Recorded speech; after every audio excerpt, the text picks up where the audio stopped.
kabaldado, mga ka-59. Ang ating ulam for today, guys, is tinolang manok. Ayun, tapos meron tayong pangpaanghang na luya. Ayan, luya.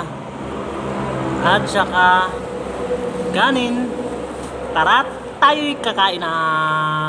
Mangaon, mga guys. Mangaon ta ninyo.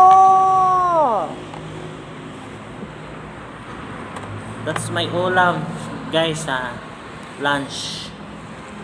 Yan. Kain.